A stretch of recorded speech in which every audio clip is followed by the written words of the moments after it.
Bonjour et bienvenue sur le podcast de Pop Makers Paris, le podcast où on parle de cheveux bouclés, frisés, crépus, donc du cheveu texturé. Et aujourd'hui, en fait, on a une invitée qui est docteur en pharmacie, spécialisée du cheveu frisé et des soins des peaux sèches. Et donc, c'est Laetitia. Et Laetitia, bonjour. Bonjour Katia. Bonjour, est-ce que tu peux te présenter ? Oui. Alors, du coup, moi, je suis Laetitia Pronzola. Donc, comme tu l'as dit, je suis docteur en pharmacie. Donc, concrètement, je suis pharmacienne. J'ai travaillé dans l'industrie pharmaceutique. Je développais des médicaments. J'étais en assurance qualité. Et il y a quelques années, donc il y a maintenant 3 ans, j'ai décidé de lancer mon projet, de créer mes propres produits cosmétiques, mais surtout, en fait, de permettre à chacun de vraiment maîtriser sa beauté quand on a la peau sèche et les cheveux secs. Donc, ce sont surtout les cheveux bouclés, les cheveux frisés ou des cheveux afro. D'accord, super. C'est justement, on est bien dans le thème et on va parler donc de ce cheveu qui est texturé. Alors, on va expliquer un petit peu le cheveu texturé, qu'est-ce que c'est. Donc, c'est un cheveu qui rassemble en fait le cheveu bouclé, frisé, crépus. C'est un cheveu qui est plus ou moins fragile et donc qui a besoin de beaucoup d'hydratation. Qu'est-ce que tu en penses ? Ça correspond bien. Donc en fait, le cheveu, effectivement, le cheveu bouclé, le cheveu frisé, le cheveu afro, en fait, c'est des cheveux qui vont être très fragiles, souvent fins, malgré ce que l'on peut penser.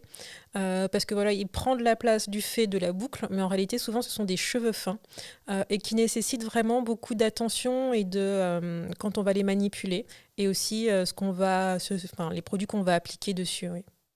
Effectivement. Donc, on va parler un petit peu d'André Walker qui a fait une catégorisation du cheveu. Donc lui, il dit qu'il y a différents types de cheveux, et il les a classifiés en chiffres et en lettres en fonction du type donc bouclé, frisé ou crépus, et de l'épaisseur aussi, donc A, B, C. Est-ce que tu trouves que c'est une catégorisation qui est à prendre en considération ? Alors pendant longtemps, j'ai pas du tout aimé cette catégorisation parce que je n'aime pas les catégories tout simplement. Je suis une personne qui n'aime pas les catégories.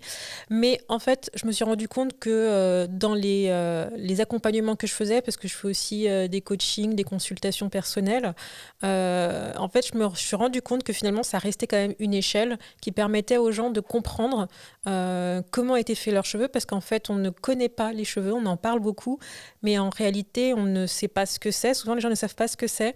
Ne savent pas ce qu'est une boucle, une frisure, et ça permet vraiment de les aider à savoir où ils se trouvent en fait, d'où ils partent, pourquoi c'est comme ça, et pourquoi certaines coiffures vont tenir, pas d'autres, et pourquoi certains produits sont appropriés et pas d'autres, par exemple. Même si c'est pas la seule caractéristique à prendre en compte, la boucle, mais ça compte quand même.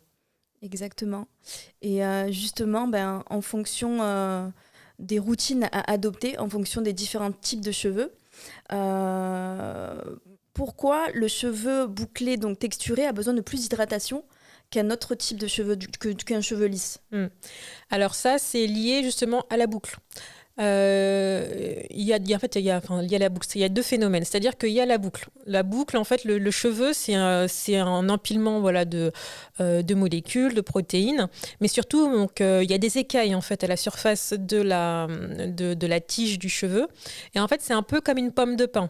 Donc, un cheveu, plus il va être bouclé, et en fait, il faut s'imaginer que vous allez courber la pomme de pin, vous vous rendez compte que les écailles, elles restent ouvertes parce que c'est courbé et que l'écaille en elle-même est tellement petite qu'elle ne va pas suivre la courbure.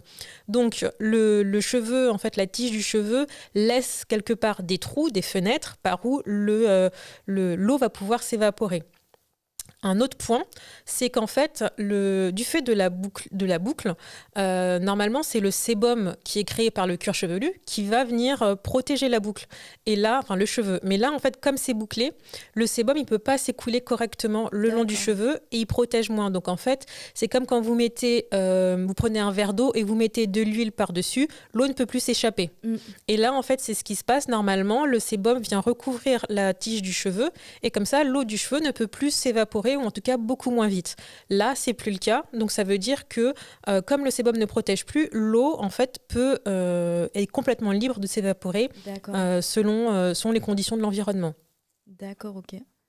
C'est très intéressant. C'est vrai que quand on a les cheveux bouclés, donc texturés, on ne sait pas vraiment justement pourquoi notre cheveu est plus sec qu'un cheveu lisse. Et du coup, on a besoin de beaucoup d'hydratation. Et donc d'où certains produits à utiliser. Et justement, la recherche des produits, parfois, elle est difficile. Donc quelle routine en fait serait mieux adaptée pour un cheveu, par exemple, qui est bouclé, frisé ou crépus? Il y a une routine qui pour moi est complètement, qui s'applique vraiment à tous les cheveux, qui soient un petit peu bouclés ou aux cheveux afro, qui est en fait un cheveu extrêmement bouclé, très frisé. C'est de utiliser de l'eau. Donc mouiller son cheveu, appliquer quelque chose qui va le sceller, donc en fait qui va empêcher que l'eau s'évapore, donc une huile, un beurre, un produit cosmétique, mais qui va empêcher en fait cette eau de s'évaporer. Et aussi, bien sûr, quelque chose qui va aider la boucle à bien se former, parce que une boucle qui va être cassée, qui va faire un angle, en fait, c'est d'autant plus un point pour que le cheveu se casse. Donc c'est pour ça qu'il vaut mieux modeler ses cheveux en spirale que souvent de les laisser un peu comme ils veulent, parce que du coup, si la spirale n'arrive pas à se former, ça va créer un angle et ça va être un point de casse facilitateur en fait. Donc quand tu dis modeler, c'est-à-dire que tous les matins, il faut refaire les boucles ? Pas refaire parfaitement, mais en tout cas éviter d'avoir trop de nœuds en fait. Parce que les nœuds, finalement, vont marquer le cheveu. Donc, même si on défait un nœud, on réussit à sortir un cheveu d'un nœud, en fait, il va garder l'angle qu'il avait dans le nœud. Et du coup, si on ne le remouille pas, en fait, ça va être un point de casse facilitateur. D'accord, donc l'hydratation, c'est vraiment important. C'est la clé. L'hydratation, mais d'eau, quoi. De l'eau. Tout simplement. Pas forcément mettre des produits ou de l'huile ou quoi. Si son plaisir, c'est d'utiliser des produits, on utilise des produits parce que, voilà, on aime la texture, on aime le parfum, on aime, voilà. Mais de l'eau, tout simplement, ça suffit. La meilleure hydratation, donc, c'est l'eau et c'est naturel. Oui. Top. Et donc du coup, on va parler aussi de la porosité du cheveu. Donc vu que je t'ai en face de moi, qui est experte en cheveux, donc tu vas nous détailler un peu plus alors cette problématique de la porosité. On va faire aussi avec PopMakers des tutos par rapport à ça. Et donc j'aimerais que tu nous expliques un peu cette problématique de la porosité du cheveu. Oui. Alors, cette problématique de la porosité, moi, c'est quelque chose qui est très important parce que comme moi, je prône vraiment le naturel pour prendre soin de ses cheveux, en fait, il faut aussi comprendre comment, quelque part, alors je vais utiliser une expression qui n'est pas très vraie, c'est comment vit le cheveu, mais en fait, c'est quelle est la vie du cheveu. C'est-à-dire que le cheveu, quand il pousse, en fait, c'est comme nos ongles, c'est pas irrigué, il n'y a pas de sang qui arrive. Une fois que le cheveu a poussé, il a poussé. Il peut plus être modifié, il n'est pas vivant à proprement parler, il n'y a que le bulbe en fait, du cheveu qui est vivant. Et du coup, il y a deux choses qui vont définir la porosité. Il va y avoir comment le cheveu en lui-même pousse. Donc ça veut dire, parce que la porosité finalement, c'est comment on définit la porosité d'abord. Ouais. C'est en fait comment le cheveu laisse ou non passer de l'eau à l'intérieur. Et du coup, a fortiori, les produits qu'on va appliquer dessus. Donc une fois qu'on sait ça, c'est de se dire que finalement il y a quelque part il y a comme des petites fenêtres en fait dans notre cheveu et de se dire mais en fait les écailles dont je parlais tout à l'heure, il y a deux catégories qui expliquent la porosité. Soit on va avoir une faible porosité, ça veut dire que l'eau ou les produits passent peu. C'est les cas où les écailles sont très fermées. Donc elles sont très fermées, très bien scellées. Il existe des rares cas où les gens ont les cheveux bouclés, mais où les écailles sont très resserrées. Et du coup, ils ont en fait les cheveux peu poreux, mais pourtant très bouclés, voire des cheveux afro. Ensuite, donc ça c'est pour les personnes qui ont une faible porosité. Les écailles sont fermées. Okay. Quand on a une forte porosité, ça veut dire que l'eau et les produits rentrent et sortent un peu comme ils veulent. Et en fait, là, il y a deux cas de figure. Soit les écailles sont très ouvertes, soit parce que le cheveu pousse comme ça. Donc déjà, depuis le bulbe, c'est comme ça. Soit on a en fait des écailles qui se sont ouvertes suite à un traitement comme une coloration, c'est ça. Ou sinon, on peut l'avoir momentanément en utilisant de l'eau chaude. Il faut savoir que l'eau chaude va ouvrir les écailles, mais ensuite les écailles vont reprendre leur place quand le cheveu va refroidir. D'accord. Donc ça, c'est les écailles qui sont ouvertes. qui permettent une forte porosité. Il y a encore un autre cas où il y a une forte porosité, c'est qu'en fait, il n'y a plus d'écailles. Alors là, on ne peut plus rien faire. Alors, comment ça se passe? Pourquoi est-ce qu'on n'aurait plus d'écailles? Alors, on n'a plus d'écailles quand le cheveu est abîmé, en fait. D'accord. C'est-à-dire coloration, peignage et brossage trop fort, application, enfin voilà, après des produits qui vont, ce qu'on appelle brûler le cheveu, en fait, qui ne sont pas adaptés et qui abîment le cheveu, qui font que ça va être complètement poreux, comme une tige, une branche d'un arbre qui va être abîmée.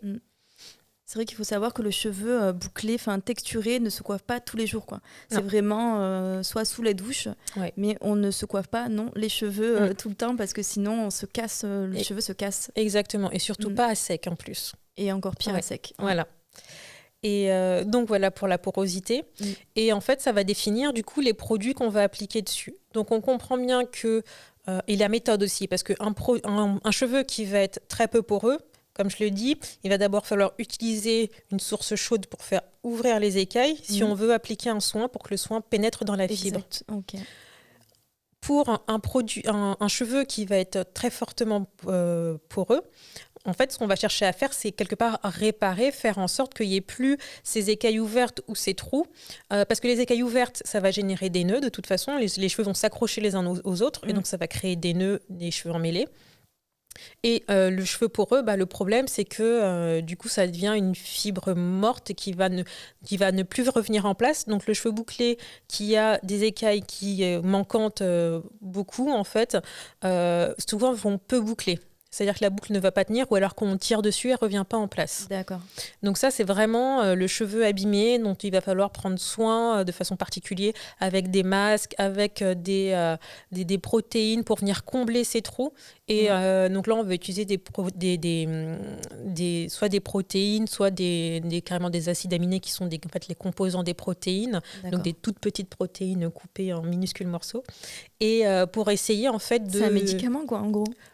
Ouais, c'est presque un pansement, en fait, quelque part. Ouais. Presque un emplâtre, parce qu'après, du coup, ça va partir après à chaque lavage. Il faut refaire un soin. Mais le but, c'est ça, en fait, c'est de venir apporter les protéines qui manquent aux cheveux, finalement. D'accord. Et effectivement, il y a des manières de connaître son cheveu, s'il est poreux ou pas. Je sais qu'il y a des techniques, en fait. On prend son petit cheveu... On le nettoie avant, on le met dans un verre d'eau et on voit s'il flotte ou pas. S'il flotte beaucoup, donc il est très poreux. Et s'il flotte... s'il coule, il est très poreux. Voilà, s'il flotte, il est peu poreux. Oui. Et donc, en fonction de ça, on peut savoir un peu l'hydratation et la routine capillaire à adopter par la suite. Oui, ça fait partie des tests que je préconise de réaliser pour connaître son cheveu. Son cheveu, il faut connaître en fait son épaisseur, savoir donc du coup si on en a beaucoup ou pas sur la tête, connaître sa porosité, connaître du coup aussi son élasticité, en fait se rendre compte si oui ou non il manque en fait ces protéines, et ça va permettre en fait derrière d'aller appliquer une routine qui va être vraiment plus adaptée. C'est les premières étapes vraiment pour commencer chez soi à prendre soin de son cheveu. Ouais. Voilà, bien connaître son cheveu et adopter une bonne routine qui est vraiment adaptée à ses cheveux. Est-ce que tu peux nous parler un peu de la bonne méthodologie pour entretenir ses cheveux bouclés? Oui, alors la bonne méthodologie, moi je pars toujours du shampoing. Après je déroule les étapes. C'est-à-dire qu'un shampoing, comment ça s'applique? Donc déjà un shampoing, en fait on ne lave pas ses cheveux, on lave son cuir chevelu. Quand on a un shampoing liquide, la quantité de shampoing ne doit pas être de plus de l'équivalent d'une pièce de 2 €. Donc on se rend compte que par rapport à toutes les habitudes que tout le monde a, on a vraiment besoin de très peu de shampoing en réalité pour se laver les cheveux. Et c'est là, il n'y a pas besoin que ça mousse comme dans les pubs, qu'il y en ait partout dans la salle de bain en fait. Ouais, il y a vraiment, c'est commercial ça. Ouais, il n'y a pas besoin que ça mousse en fait pour que ça lave. Ça c'est vraiment quelque chose à bien retenir. Ce qui est important, c'est que de bien masser le cuir chevelu avec la pulpe des doigts pour pas arracher le cheveu ni les emmêler. Et ensuite, c'est en fait l'eau de rinçage qui va laver le reste des longueurs finalement. D'accord, donc on ne frotte pas sous la douche. Pas besoin de laver, non, il n'y a pas besoin de frotter comme un linge sale. Non, ça, il n'y a vraiment pas besoin. Et donc ça, c'est le shampoing. Ensuite, on enveloppe dans une serviette. Donc une serviette type microfibre, microfibre, Décathlon, toutes les marques qui s'y sont mises, ça va. Du moment que c'est en microfibre et qu'il n'y a pas les petites bouclettes là, qu'on a, ou dans lesquelles les cheveux peuvent s'accrocher, en fait, le but, c'est que rien ne puisse accrocher le cheveu. Donc on les enveloppe, on presse, on ne frotte pas, En fait, le cheveu bouclé ne doit jamais être frotté concrètement. D'accord. Parce que ça les emmêle tout de suite. De suite. Donc le but, c'est de vraiment garder la longueur telle qu'elle est et de la laisser vivre quelque part. Et après, c'est d'appliquer en fait, un produit démêlant, souvent. Alors soit c'est l'après-shampoing, soit c'est une crème démêlante, soit c'est directement une huile, mais qui va aider à démêler le cheveu. Là, on brosse quand le cheveu est encore humide. Et ensuite, on peut commencer à coiffer. Mais je dirais vraiment que l'entretien de base, c'est ça, c'est faire attention aux boucles, toujours manipuler les cheveux humides. Et ensuite, quand on veut se coiffer, si on a les cheveux lâchés, qu'on veut rafraîchir ses boucles, pareil, on remouille avant de faire quoi que ce soit. Si on veut faire un chignon ou quoi que ce soit, c'est de manipuler le moins possible et de ne pas serrer non plus trop les coiffures, parce qu'en fait, comme je l'ai dit, le cheveu bouclé, le cheveu frisé ou le cheveu afro est extrêmement fragile parce qu'il est fin, en fait. Effectivement. Et il y a cette fausse croyance parce que depuis, j'ai l'impression que depuis toujours, on nous dit oui, mais t'as des gros cheveux, t'as des gros... Non, ils sont pas gros, en fait. Ils prennent de la place, mais ils sont pas gros du tout. Ils sont extrêmement fins et ils bouclent. En fait, il faut savoir que un cheveu afro, par exemple, est à peu près 30% plus fin qu'un cheveu asiatique. Impressionnant. Ouais. Donc c'est ça, en fait, on a ces fausses impressions, ces fausses croyances, et ça va être ça finalement. Et c'est du coup d'avoir les outils adaptés, effectivement, on en parlait. Les brosses, les peignes, accessoires, doivent pas être trop fins, parce que pareil, en fait, de toute façon, il y aura toujours quelque part des nœuds dans un cheveu bouclé.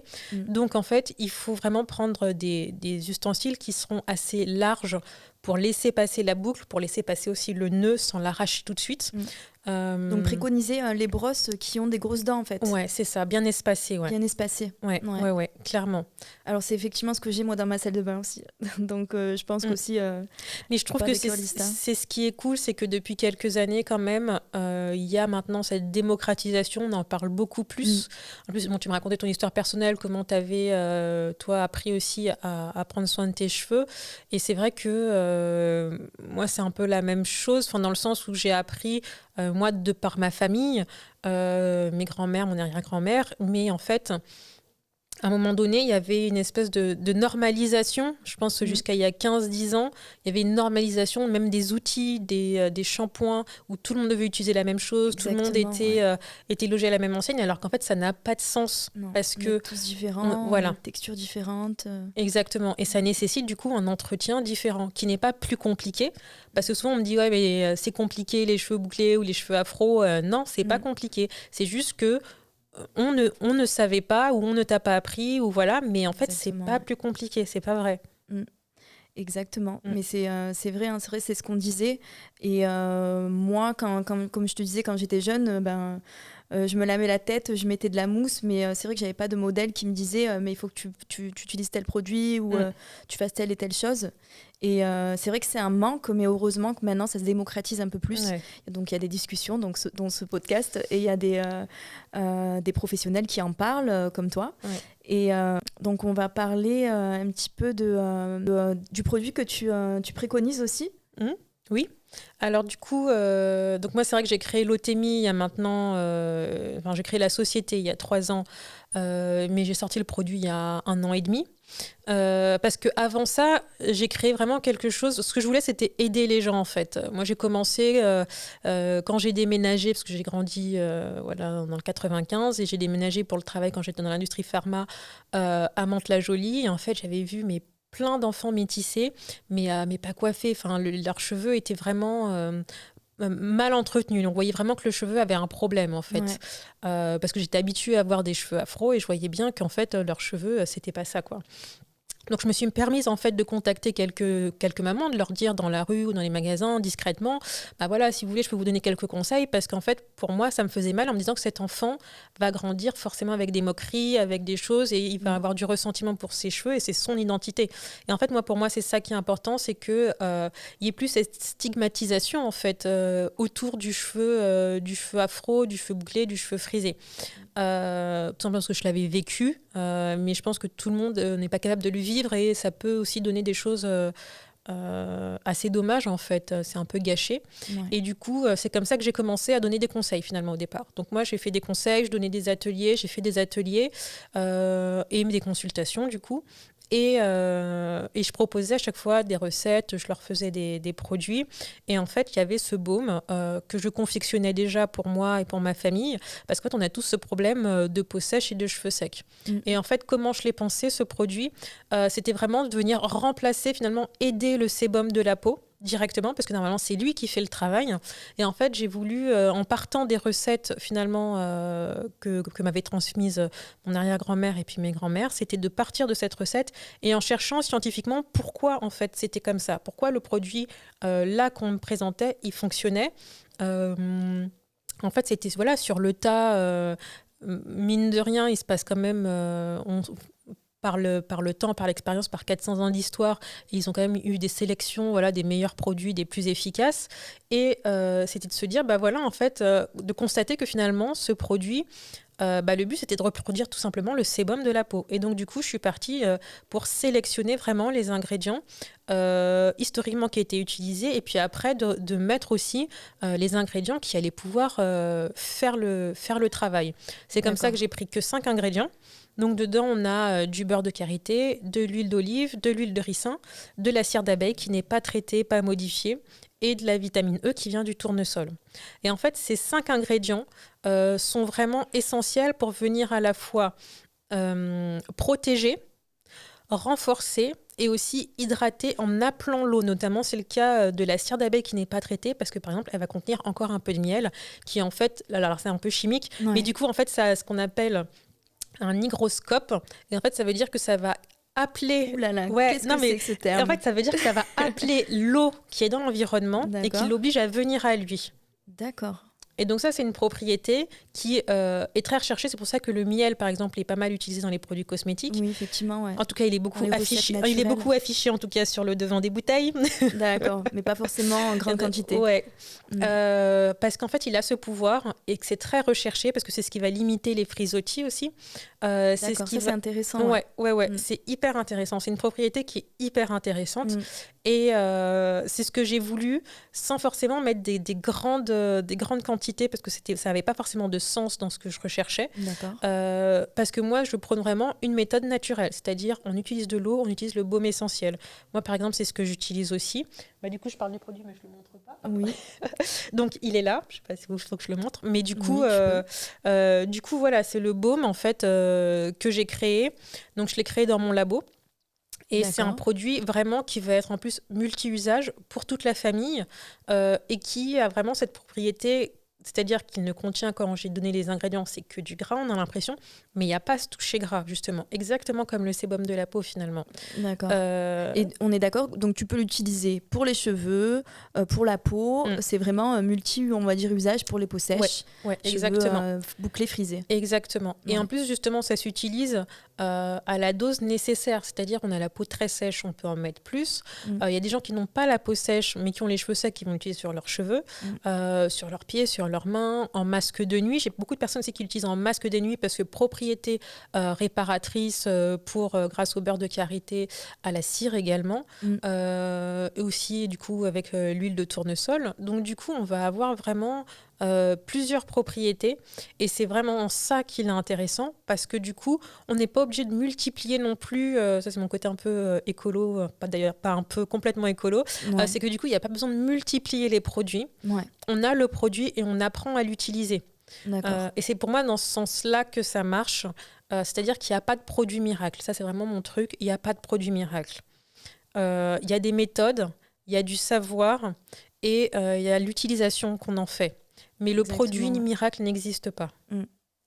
Il il n'existe pas parce que de manière, on est tous différents, donc tous les produits ne marcheront pas forcément de la même manière sur soi. Exactement. Mais voilà, utiliser des produits naturels, c'est vraiment important.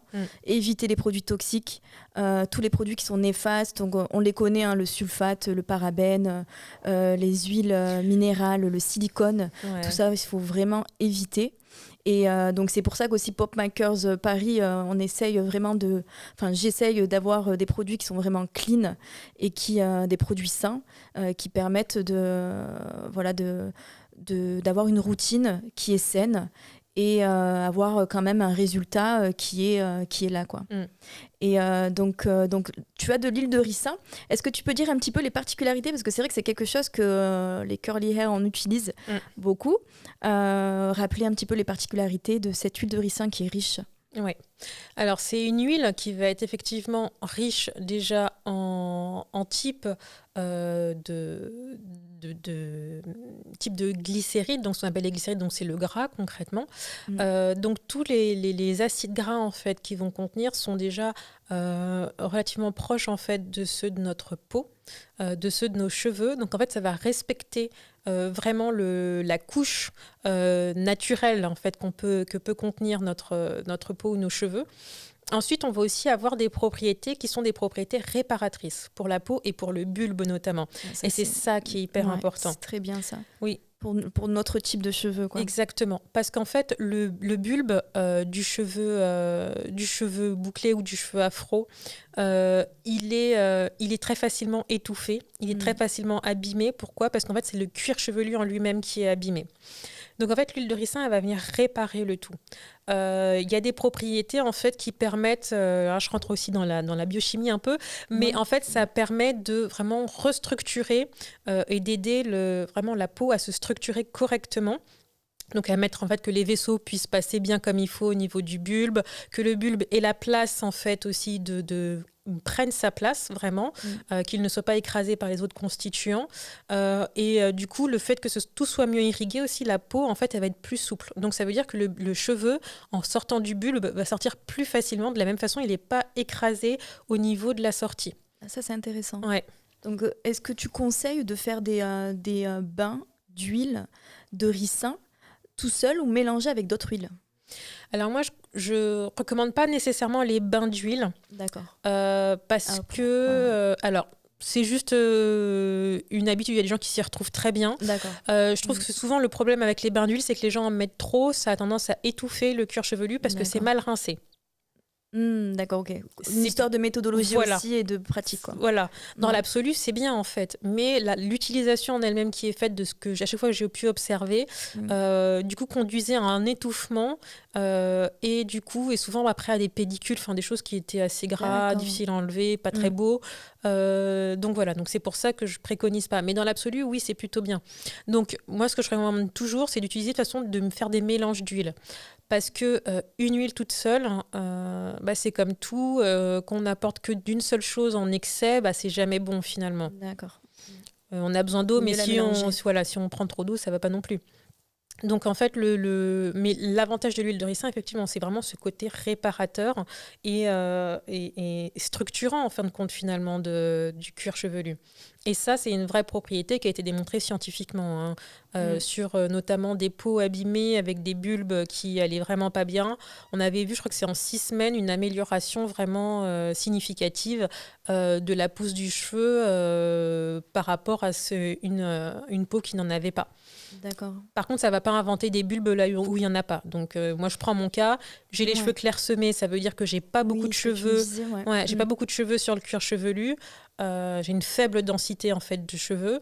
Ça veut dire que si je mets de l'huile de ricin, ça ne va pas inventer des bulbes. Ils ne vont pas se mettre à pousser. Je ne vais pas en avoir plus en fait. Exactement, voilà. Ça répare, mais ça ne stimule pas. Et il y a souvent cette erreur aussi qui est faite autour des produits ou des ingrédients. Il y a une erreur entre ça répare et ça va stimuler. C'est pas exactement la même chose en réalité et souvent les gens confondent ou jouent sur cette compréhension pour faire croire qu'il y a un produit miracle en fait. D'accord. Et c'est vrai que l'huile de ricin, il a aussi des particularités à faire pousser, donc, mais là où il y a le bulbe, comme tu disais. S'il n'y a pas de bulbe, donc il n'y a pas de pousse.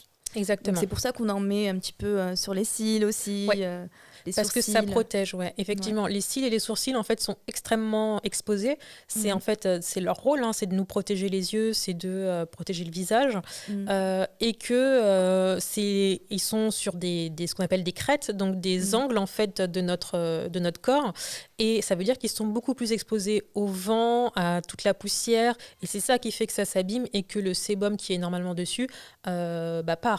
Parce que le sébum aussi s'évapore. Il n'y a pas que l'eau qui s'évapore, même l'huile s'évapore. D'accord. Et donc, du coup, effectivement, c'est pour ça qu'on vient enrichir avec de l'huile de ricin. Ça permet justement à ces bulbes très abîmés, parce qu'on touche tout le temps, donc on se doute bien que le bulbe, il est manipulé dans tous les sens. Et en fait, ça vient aider effectivement le bulbe et le cheveu, le cil ou le sourcil, à rester bien fort et rester à sa place. D'accord. Il y a un autre ingrédient aussi que tu as dans ta baume, dans le baume, c'est la vitamine E. Et celle-ci aussi, je la retrouve pas mal dans certains produits des marques avec qui je collabore. Est-ce que tu peux nous en parler de cette vitamine E ? Alors, pour moi, c'est un sujet à controverse. C'est-à-dire que la vitamine E, elle est souvent présentée comme ayant des propriétés pour faire pousser, pour enrichir, renforcer le cheveu. En réalité, il n'y a aucune étude scientifique qui le montre. D'accord. Par contre, son vrai intérêt démontré, c'est pour protéger les autres ingrédients. Ça, c'est indéniable. C'est certainement un des meilleurs conservateurs qu'on puisse avoir. Ah, c'est un conservateur, en gros. Alors, en fait, on va l'utiliser comme un conservateur. C'est-à-dire qu'on va empêcher les corps gras, donc les huiles, tout ça, de rancir. Donc, rancir, ça veut dire que ça ne tourne pas, en fait. D'accord, ok. Donc, le vrai intérêt d'en mettre, il est plutôt là. Après, moi, celle que je prends, elle vient de l'huile d'olive. Donc, ça veut dire que, en fait, moi, c'est de l'huile d'olive enrichie en vitamine E. Donc, j'ai à la fois la quantité de vitamine E nécessaire pour avoir, du coup, la propriété de protéger les autres corps gras. Et en même temps, l'huile de tournesol, elle est extrêmement bonne pour la peau aussi. En fait, elle a ce côté apaisant, réparateur, surtout apaisant en fait. D'accord. Donc, du coup, moi, c'est pour ça que, par exemple, sur les peaux sèches, qui sont souvent des peaux qui tiraillent, en fait, ça favorise aussi ce sentiment d'apaisement qui limite en fait l'inflammation. Là aussi, je pars un petit peu dans la biochimie, mais c'est de l'inflammation, c'est les récepteurs en fait de la douleur qui tout juste commencent à être stimulés. En fait, c'est ça l'inconfort. D'accord. Et du coup, ça diminue cette sensation. D'accord. Mais alors, quand tu dis huile de tournesol, est-ce que l'huile de tournesol qu'on a dans notre placard à la maison, est-ce qu'on peut l'utiliser pour faire des soins, des masques ? Oui, complètement. Il faut prendre une première pression à froid, comme toutes les huiles végétales qu'on prend. Ça veut dire qu'elle n'est pas chauffée, donc quand on ne chauffe pas, on ne modifie pas les propriétés, les bienfaits. Mais effectivement, une huile de tournesol, une première pression à froid, a pas mal de propriétés, et même dans certains médicaments, donc des gels, des crèmes qu'on applique pour les sportifs, ce genre de choses contiennent de l'huile de tournesol. Ouais. C'est intéressant. Ouais.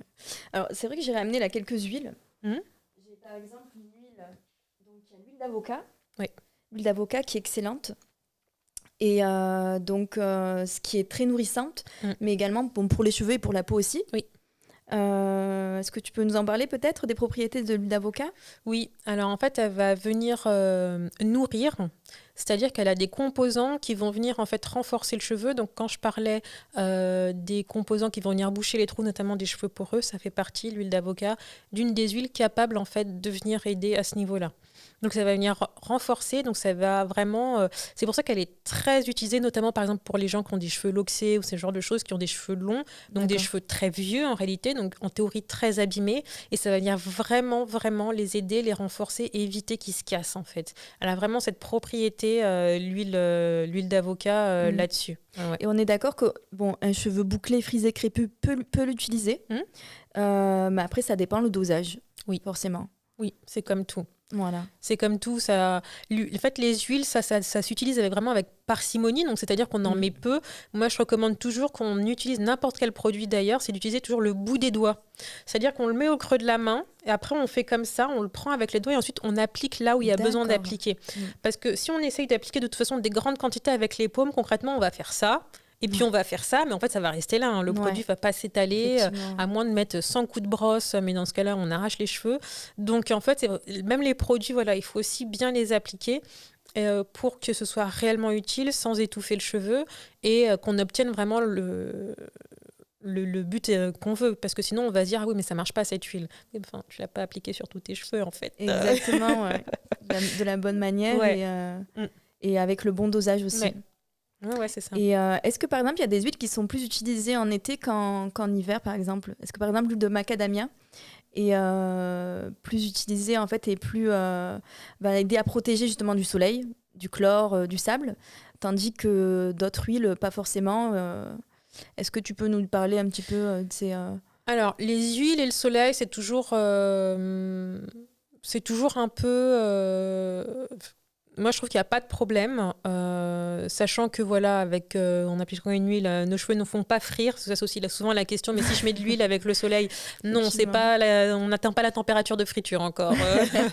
Voilà. Mais il n'y a pas de problème particulier. Effectivement, appliquer une huile, ça permet de bien protéger. Moi, ce que je recommande souvent, c'est d'appliquer une huile ou un beurre qui ne pénètre pas dans le cheveu. Comme ça permet vraiment après de le rincer, de brosser et d'éliminer notamment les grains de sable, voilà, le sel si on en a. Ça permet vraiment d'avoir quelque chose qui est plutôt pas mal. Donc moi, c'est vrai que je recommande pas mal tout ce qui est beurre de cacao, beurre de karité. D'accord. Vraiment avant d'aller à la mer ou de sortir de chez soi. Ouais, pour protéger. Protéger ses cheveux avec une huile ou un beurre de karité. Parce qu'on est l'été, souvent on aime bien en plus avoir les cheveux lâchés ou voilà, on va les lâcher, les attacher parce qu'on va se baigner, les relâcher. Et en fait, ce qui est bien, c'est du coup de pouvoir les protéger en se disant si après je vais juste les remouiller et juste passer une eau tiède dessus, repeigner, ça va le faire. Même avec un vaporisateur. Ouais, un vaporisateur, justement. Et donc c'est vrai que ça c'est intéressant au niveau des accessoires à utiliser aussi. Par exemple, le vaporisateur, c'est bien parce qu'on peut donc mettre de l'eau dedans et ensuite son huile en fonction de ses besoins. Et tout au long de la journée, même il y en a qui sont pocket, mettre dans le petit sac et se vaporiser de temps en temps les cheveux. Oui. Est-ce que c'est quelque chose que tu recommandes ou que... Ah oui, complètement. Ouais, surtout en été où ça arrive très fréquemment que du coup, un peu à l'improviste, on se fait une terrasse, on fait un truc, on est en plein soleil, très clairement les cheveux sèchent, quoi. Donc ça peut arriver, que ce soit complètement nécessaire. Enfin, d'ailleurs, je dis ça, mais même en hiver en fait, parce que des fois, on va à des terrasses chauffées et puis en fait, on se retrouve pile en dessous du chauffage. Je dis ça parce que ça m'est arrivé. Et en fait, on cuit, quoi. Oui. Donc ouais. Après, de toute façon, pour l'été, ce que je recommande aussi, c'est le cheveu. Et là, normalement, si on a encore des cheveux, c'est que normalement, c'est fait pour nous protéger la tête, le cerveau, des échauffements. Mais ce qui peut être bien aussi, c'est de mettre un chapeau, un foulard, en été. En plus, c'est assez joli. Et ça permet en même temps de protéger justement le cheveu. Parce que le soleil aussi attaque pas mal les cheveux, les éclaircit. Parce qu'en fait, les UV attaquent directement la mélanine. Alors ça aussi, c'est pas la couleur des cheveux est donnée au départ dans le bulbe. Donc, on a un stock de mélanine qui est injecté dans le cheveu pendant qu'il pousse. Et après, il ne se renouvelle pas. Donc, alors, est-ce que tu dis qu'une couleur de cheveux, si tu as les cheveux blonds, roux ou plus foncés, ton cheveu est plus ou moins attaqué par rapport au soleil ? La mélanine qui est dedans, oui. Et après, du coup, le cheveu directement. Ouais, carrément. D'accord. C'est comme la peau un petit peu. Oui. Ouais, exactement. Et d'ailleurs, je sais pas si tu le vois, mais moi j'ai le bout des cheveux qui est plutôt plus clair que la base en fait. D'accord. Alors de là je le vois pas, mais. Et des fois ça se voit plus quand je fais un chignon parce que du coup les pointes sont directement sur la base et du coup c'est pas la même couleur. Ah, d'accord, intéressant. Ouais. Et d'ailleurs c'est pour ça que pendant longtemps je me coupais les cheveux parce que j'aimais pas du tout cette différence de couleur. Maintenant que je fais plus attention, mes cheveux sont plus protégés, il y a moins cette différence de couleur, mais du coup ça faisait un peu un tie and dye naturel que je n'aimais pas. Et pourtant c'est ce que beaucoup de personnes recherchent, des petits reflets. Mais et du coup c'est ça en fait. Donc le soleil attaque la mélanine. D'abord, et bien sûr, ça veut dire qu'il va attaquer derrière la fibre, tout ce qui est. En fait, le cheveu va moins être protégé. Plus un cheveu est clair, effectivement, plus du coup, il va être exposé aux UV qui détruit en fait la protéine du cheveu. Et sachant que le cheveu donc texturé est surtout très bouclé, très frisé, très crépus et plus fragile. Oui. Donc c'est pour ça qu'il faut vraiment le protéger quand on sort et quand il y a du soleil, quoi. Et par rapport aux accessoires, donc est-ce que le satin, est-ce que le satin, c'est vraiment quelque chose qui protège le cheveu? Alors, le satin. Parce que souvent les gens croient que le satin est une matière, alors que pas du tout. En fait, le satin, c'est la façon de tisser un tissu. Donc en fait, on peut avoir du satin de coton, de soie, de polyester, de tout ce qu'on veut en fait. Donc le satin, c'est comme la toile de serge, c'est comme de la jute. En fait, c'est une façon de tisser réellement. Donc en fait, moi je parle plus de matière associée à la soie. Donc en fait, ce qui est utile, effectivement, le satin de soie, c'est le top. Après, ce qui est bien aussi, c'est le satin de coton. Pourquoi en fait le satin, ce qui est bien, c'est qu'en fait, c'est une façon, du coup, les nœuds qu'il y a dans le tissu, donc la façon dont les fils sont enchevêtrés, en fait, fait qu'il y a très peu de nœuds dans lesquels le cheveu va pouvoir venir se coincer. En fait, c'est ça la particularité de satin. D'où cet aspect brillant. C'est qu'en fait, il n'y a pas de... la lumière rebondit directement parce qu'il n'y a pas de nœud. Il n'y a rien qui casse la lumière, en fait. Et du coup, ça veut dire qu'à la fois, le cheveu ne peut pas s'accrocher dedans. Il va glisser, en fait. Il va glisser, exactement. Ouais. Alors que dans un tissé classique qu'on peut rencontrer dans nos vêtements, tout ça, ça s'accroche. Les cheveux s'accrochent et du coup, et ça casse. Ça casse la boucle. Ouais. Mais c'est vrai aussi avec nos vêtements, en fait. Quand on a des vêtements, c'est pour ça que moi, j'ai le plus possible des chemises ou des choses très lisses parce que sinon le cheveu casse en fait, les cheveux s'en mêlent dedans. Le pire, je crois que c'est les pulls en laine tricotés par nos grands-mères là, alors ça effectivement. Et les cheveux s'accrochent très facilement, très rapidement. D'autant plus parce qu'il est bouclé, parce que les écailles sont ouvertes, donc sont des petits accros potentiels pour tout ce qui passe, et pas seulement les pointes en fait justement. Et c'est la difficulté, elle est là. Mais effectivement, le satin, c'est quand même quelque chose qui est bien pour le cheveu. Qui est à privilégier, on va dire. Ouais. Et non, c'est intéressant parce que c'est vrai qu'il y a beaucoup d'accessoires qui sont faits maintenant à base de satin, mais de soie. Effectivement, c'est le satin de soie qui est plus à recommander que le polyester, forcément. Ouais. Parce que la soie, en fait, déjà, en fait, la matière soie est très proche de la kératine du cheveu, en fait. Donc, ce sont deux molécules qui sont très proches parce qu'il y a du soufre, les liaisons aussi chimiques se passent bien entre elles. Et du coup, ça permet justement, par exemple, la soie, quand on a une tête d'oreiller en satin de soie, par exemple, les produits qu'on va mettre sur les cheveux, la soie n'absorbe pas les produits, au contraire du coton, par exemple. Effectivement, ouais. Ce qui est bien aussi, c'est pour la peau, parce que du coup, la peau et les cheveux, parce qu'il n'y a pas d'électricité statique aussi, il faut le savoir avec la soie. Ce qui n'est pas du tout le cas, notamment avec tout ce qui est en polyester, mais il n'y a pas du tout d'électricité statique, parce que l'électricité statique, en fait, pousse aussi le cheveu à se casser, et à s'accrocher et à se casser. Donc ça, il faut vraiment éviter. Au niveau du côté statique, est-ce que le cheveu bouclé, frisé, crépus, est-ce qu'il y en a un qui est plus statique que l'autre? Est-ce qu'il y a une particularité spéciale par rapport à ça ou pas du tout? Non, pas du tout. Mais la vraie particularité, c'est que quand il y a de l'électricité statique dans un cheveu bouclé ou frisé ou afro, on va moins le voir qu'avec un cheveu lisse. Et du coup, on va pas faire attention et c'est vraiment à ce moment-là qu'on risque de le casser en fait. Parce qu'un cheveu lisse où il y a l'électricité statique dedans, ça se voit tout de suite parce qu'il est un peu comme ça, il commence à partir. Ouais. Un cheveu bouclé ou frisé ou afro, quand il y a de l'électricité statique dedans, en fait, on ne le voit pas. Ouais. Bon, après, notre cheveu, peut-être qu'il est lourd un petit peu, non? Si on met des produits dessus, donc ça va pas forcément le...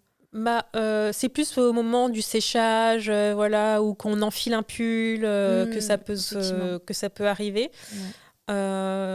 Mais après, les produits qu'on met dessus, non, le protègent pas forcément parce ils ont aussi une charge en fait électrique aussi. D'accord. C'est pas isolant en fait, c'est ça que je veux dire. D'accord, ok. On va un peu rediscuter des routines par rapport aux différents types de cheveux, justement du cheveu texturé. Est-ce que les co-wash, ils sont plus recommandés pour les cheveux bouclés ou pour les cheveux crépus? Parce que justement, on veut éviter un petit peu le shampoing, mettre le shampoing sur le cuir chevelu. Est-ce que tu recommandes de faire des co-wash? Alors, qu'est-ce que toi, tu appelles un co-wash? C'est-à-dire de ne pas laver son cheveu régulièrement, mais de l'espacer avec... et de pas laver avec le shampoing, mais d'espacer ce shampoing avec un genre de conditionneur. et pour éviter justement le shampoing et pour éviter d'agresser un petit peu le cheveu, même si le shampoing est censé être doux. Alors, moi, je préconise pas forcément un co-wash. Moi, je préconise un shampoing une fois par semaine. Parce que mine de rien, effectivement, il faut protéger le cheveu, mais il faut aussi se laver. Donc, c'est hyper important. Sinon, on part après sur ce qu'on va appeler une dermite séboréique, ça veut dire une inflammation. En fait, on va avoir mal au cuir chevelu. D'abord, ça commence comme ça. D'accord. Et en fait, parce que le cuir chevelu va être un peu étouffé sous son propre sébum, déjà qui ne s'écoule pas bien le long du cheveu. Donc, en fait, tout reste là. Et il faut l'enlever quand même. Donc, rincer après, mais c'est aussi l'utilité de mouiller, rincer ses cheveux régulièrement. Dès qu'on fait du sport, dès que on fait une sortie, une balade, un truc où on a un peu transpiré, on se rince les cheveux, on se rince le cuir chevelu, mais sans faire de shampoing, sans rien mettre plus dessus en fait. Et après, on remet soit une huile, un produit un peu protecteur ou pour remodeler ses boucles. Mais pour moi, ça reste important quand même de se laver le cuir chevelu. Tous les combien? Une fois par semaine, ouais. Tous les 7 jours, c'est bien. 7-10 jours, c'est bien. Ouais. Mais est-ce que par exemple, le cheveu bouclé et le cheveu crépus doit se laver justement les cheveux toutes les semaines ou tous les 15 jours? Toutes les semaines, c'est bien. Toutes les semaines, c'est bien. Ouais. Okay. Surtout, comme je dis, surtout si on bouge pas mal. Après, les gens qui sont très sédentaires, qui sont pas dans des villes polluées, qui font pas de sport, ils peuvent monter à 10 jours. Mais quelqu'un qui fait des séances de sport 2 à 3 fois par semaine, qui vit... Ça dépend de son lifestyle un petit peu. Et c'est tous les 7 jours, c'est bien. Ok. En rinçant après à chaque fois avoir fait du sport, toujours. Ouais. C'est super, franchement. Donc, on en sait un peu plus maintenant au niveau du cheveu texturé, de la méthodologie, justement du bulbe du cheveu. Donc, on a fait un peu le tour surtout. Donc, c'est très enrichissant. Merci beaucoup, Laetitia. Merci à toi, Katia. Donc, je vous invite à retrouver Laetitia. Si tu as un site où on peut te retrouver, un site internet. Donc, c'est www.lotemi.com. Donc, Lotemi, ça s'écrit Lotemi. D'accord. Voilà. Et pourquoi l'otemi? Alors, c'est un mot que j'ai inventé qui veut dire l'eau et moi, donc l'eau qui coule, l'eau et moi, parce qu'en fait, l'eau était vraiment la base, c'est le problème de sécheresse. Moi, je suis vraiment partie de ce problème que je vivais, que mes proches vivaient. Et ensuite, et moi, parce qu'en fait, je me suis rendu compte que les gens prennent soin d'eux-mêmes vraiment pour eux-mêmes, en fait, au départ. Malgré ce qu'on peut croire, la plupart des gens aiment en fait prendre soin d'eux-mêmes parce que c'est un temps pour soi en fait et je trouve ça hyper important. Très intéressant. Pour moi, je pense que c'est la base du bonheur en fait, de prendre soin de soi. C'est comme ça que démarre le bonheur, vraiment.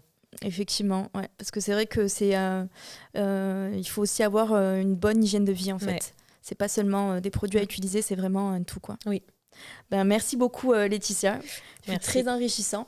Donc, on se dit rendez-vous très vite pour un prochain podcast en parlant. On va parler encore de cheveux bouclés, des problématiques. Et à très bientôt. Merci beaucoup.